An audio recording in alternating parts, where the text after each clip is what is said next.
Well, good morning, everyone.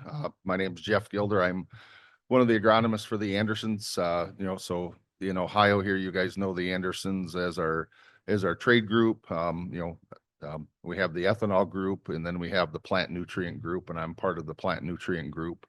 Along with me today, standing up there is Jeff Jones. Jeff is the territory manager from Michigan, Ohio.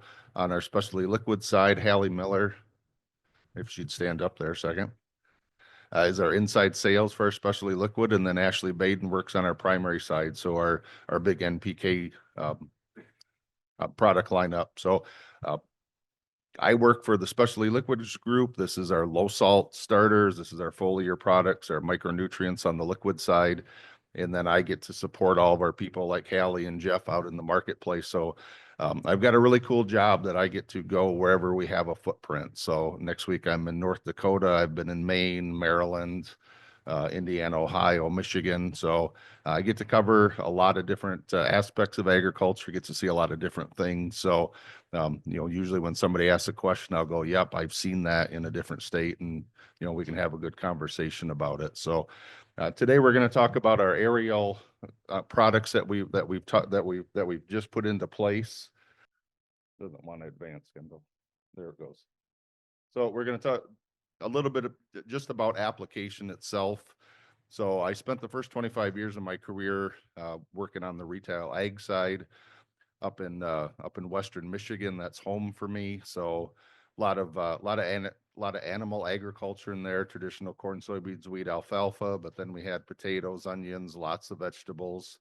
As you got closer to the lakeshore, then we got into the vine crops and the blueberries. So I've got some experience on the application side, having managed some application in there. So we'll just touch a little bit on there, kind of where we see the drone market going.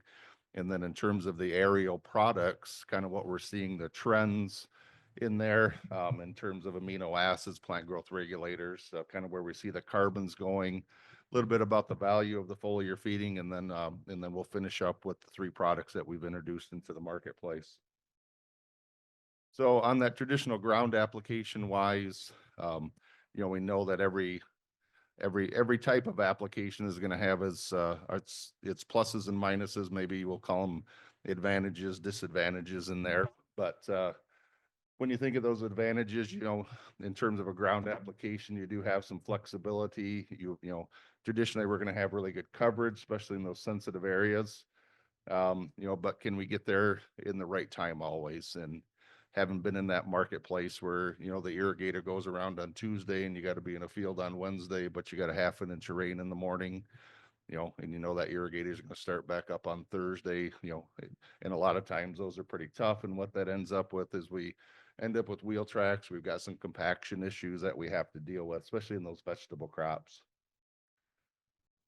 When we look at the aerial side, on that traditional side, whether it's, something that's going to go out with an airplane or a helicopter, we know that there's some advantages, disadvantages. So having done ground custom application for 25 years, I never took a picture when we got a spreader truck stuck or, something, because I didn't want to remember it.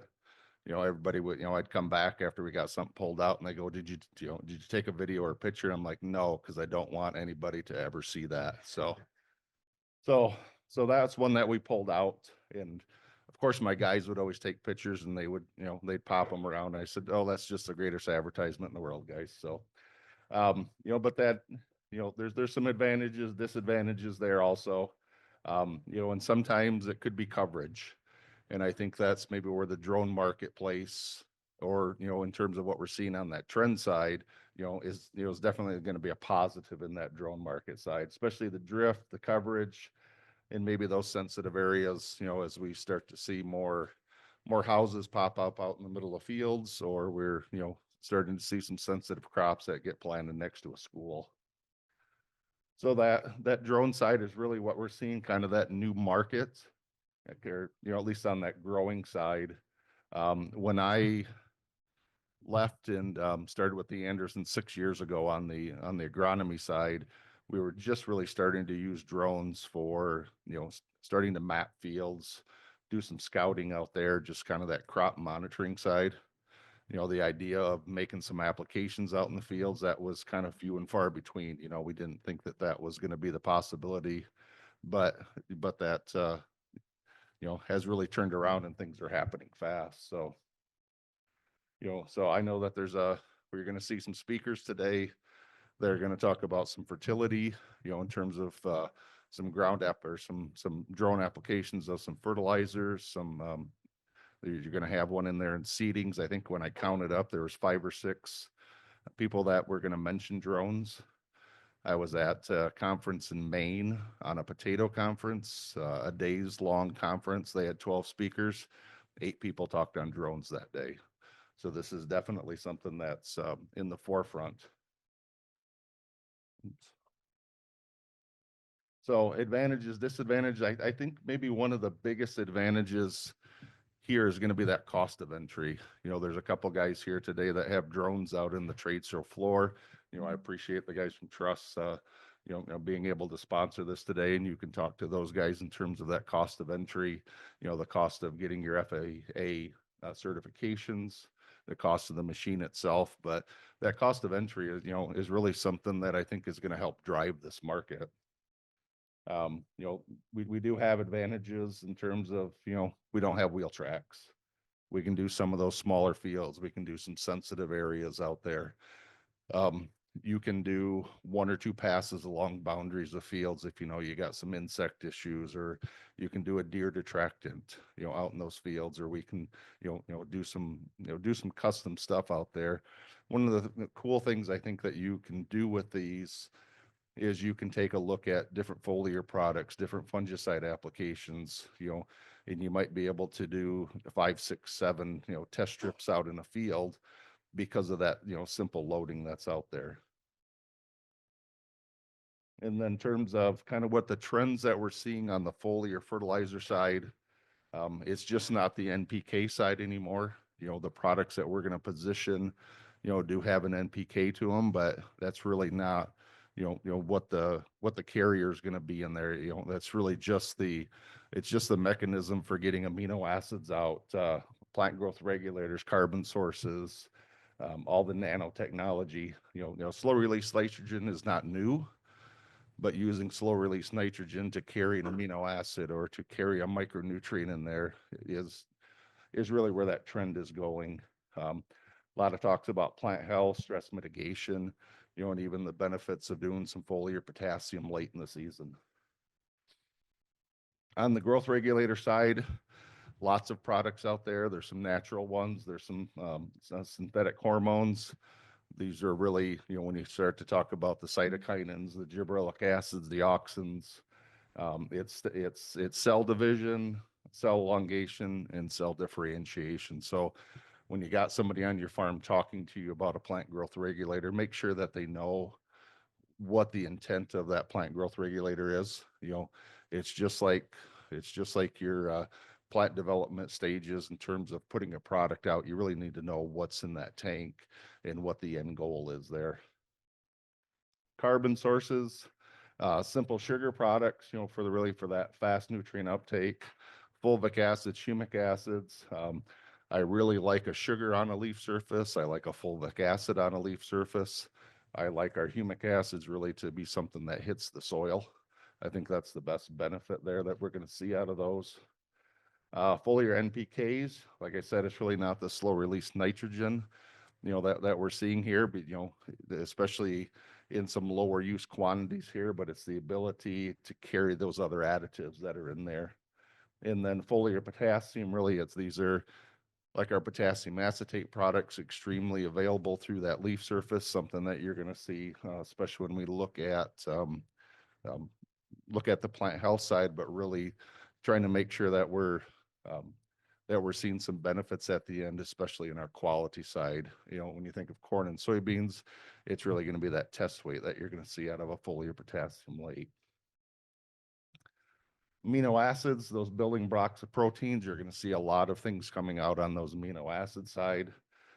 You're going to see improved uptake, but really it's regulating that balance of hormones that are inside the plant, that you're going to see that natural occurrence happen, and that's where an amino acid really has the best benefit, especially in the building blocks of proteins.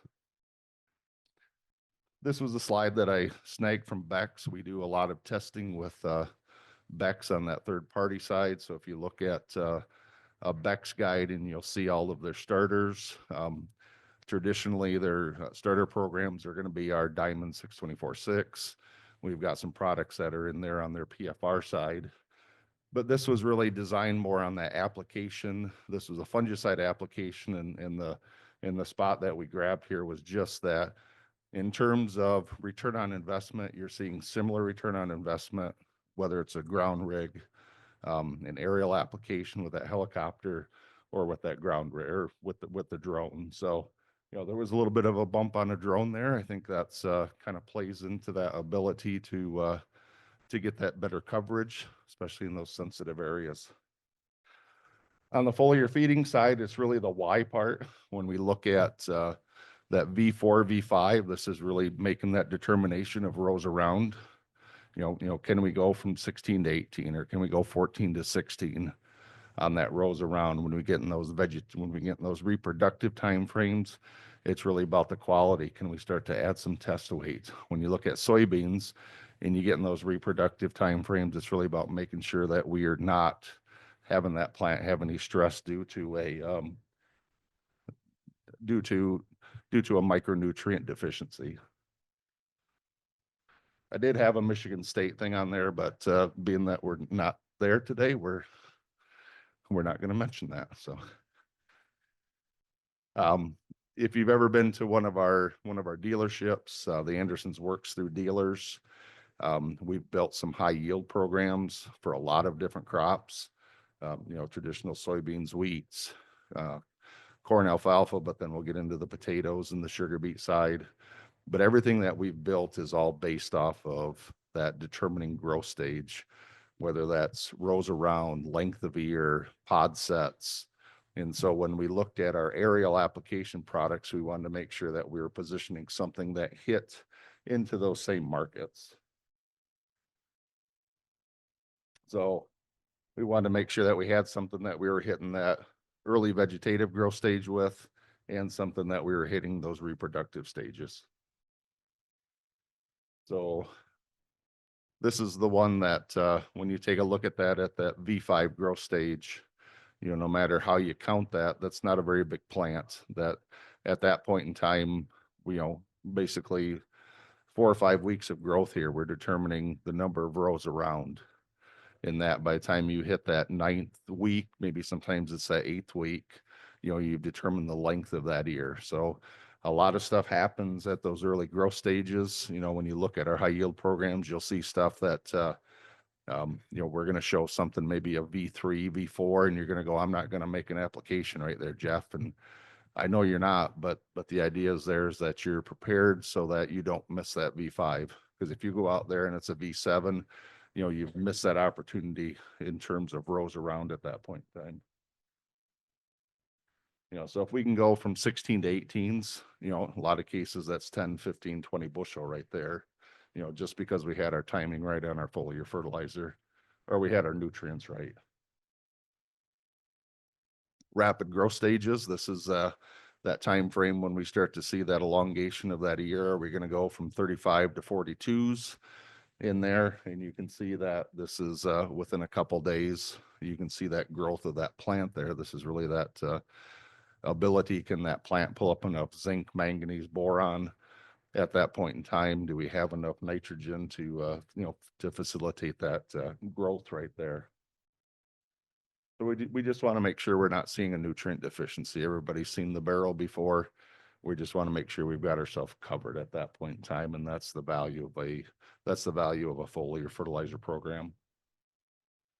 So our AERO products, we seen the benefits of the drone application coming.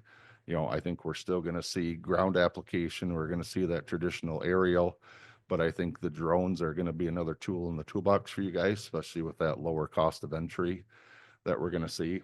And so the idea here was in terms of our talking with different aerial applicators out there on the drone side, efficiency was big for them. Low use rate products were big. Having low in terms of carrier weight. So if you guys have traditionally used, slow release nitrogen, that weighed 10 to 11 pounds per gallon versus, 8.34 on water, that was cutting down on the number of acres in terms of the efficiency, especially you get into some bigger fields and you have that flight back that's empty. We wanted to make sure that we weren't limiting that application side of it. We wanted to look at products that did have an NPK base to them, but really the idea here was we wanted to more focus on those products that were going to increase yield because we were hitting them at the right growth stages.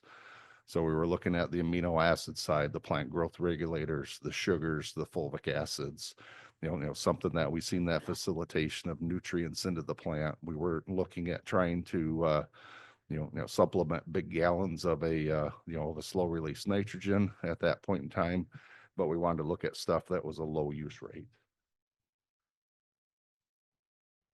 So we took our same idea of our high yield nutrient programs and then built in 3 products now that we've released. We'll have more coming down the pike here, but we've got products that fit into that V5 application timeframe and ones that'll fit into those reproductive stages.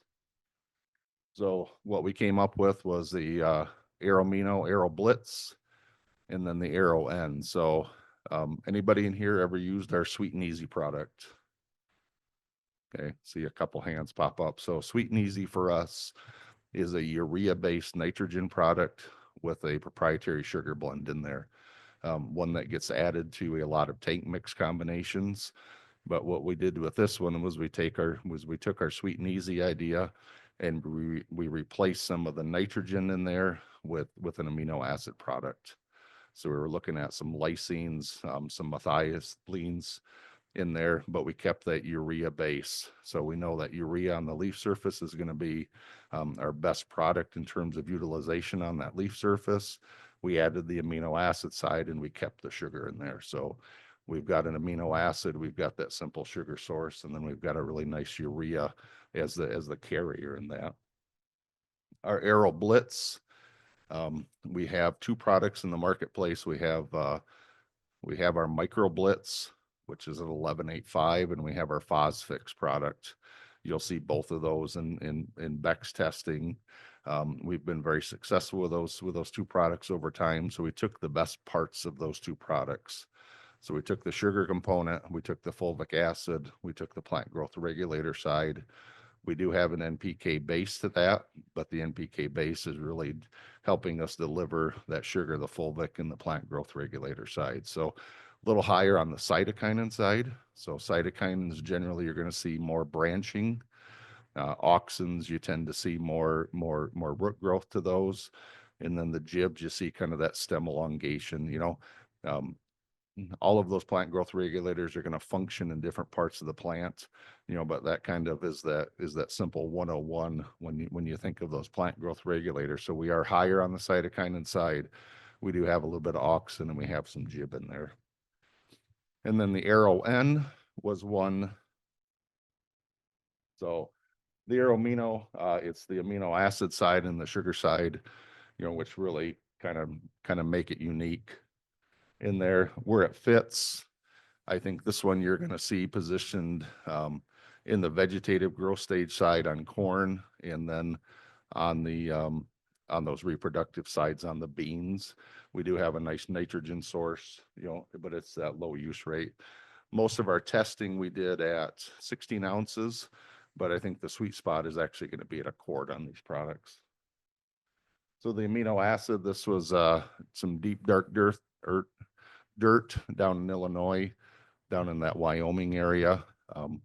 We were doing some starter testing there, and then we had our AERO lineups and some foliars there, and then out in Nebraska. So we did have a bunch of product that ended up into Indiana, a little bit into Ohio here with some on-farm research stuff, but this was our third-party stuff, the stuff that we thought had the best value in terms of I would say data, especially something coming off that third party side. So we've seen a nice increase You can see the stuff in Illinois was 270 bushel corn, and we had a nice bump there on that. The AERO-Blitz ends up being a 11.74, a little bit of micronutrients in there. That's kind of that micro-Blitz side of it, that we're getting the micronutrient side from the Phosphix. We're going to get the PGR side. We have a urea nitrogen source that's in there.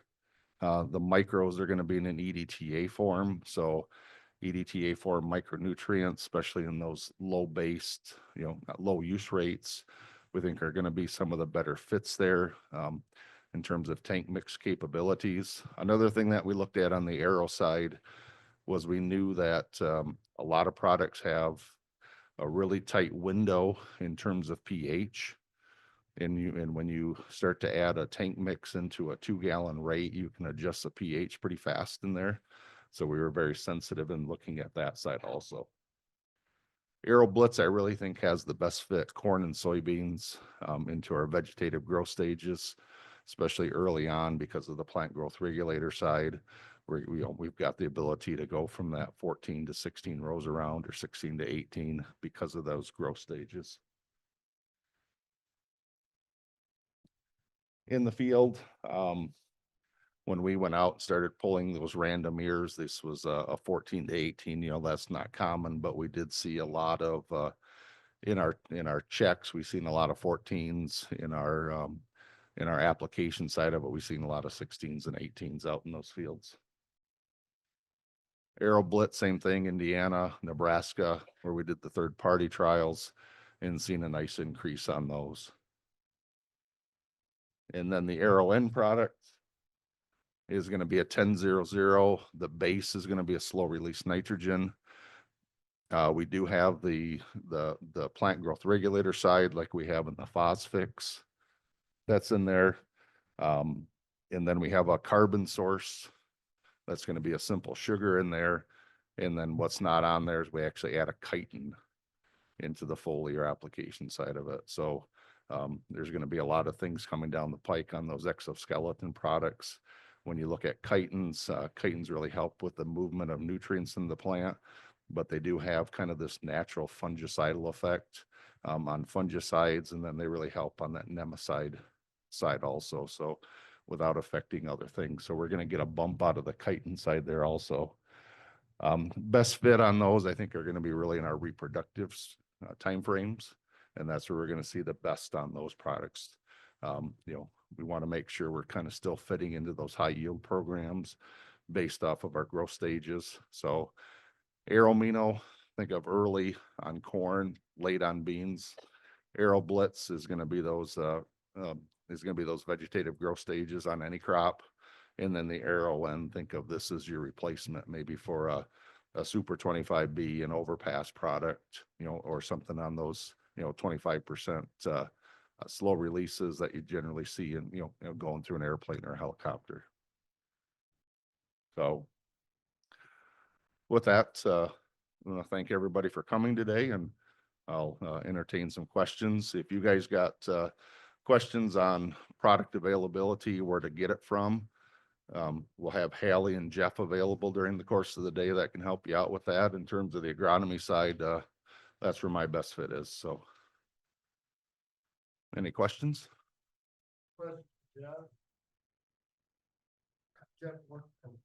Yep.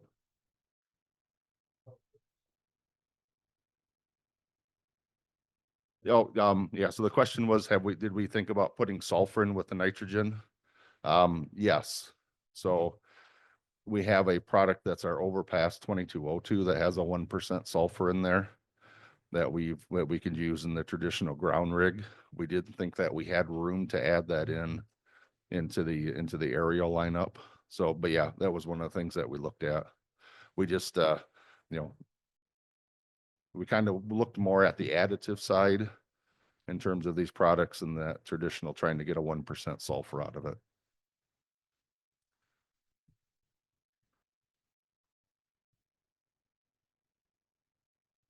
So the question was, are we running these through ground rigs or designed for the drone? You can run these through a traditional ground rig also, in terms of that use rate. what we were looking at is we wanted to have a product that fit into the aerial application side, but if you wanted to have one product on the shelf or one product in the barn, you could run the aerial, through a ground rig, through a helicopter, through a drone. So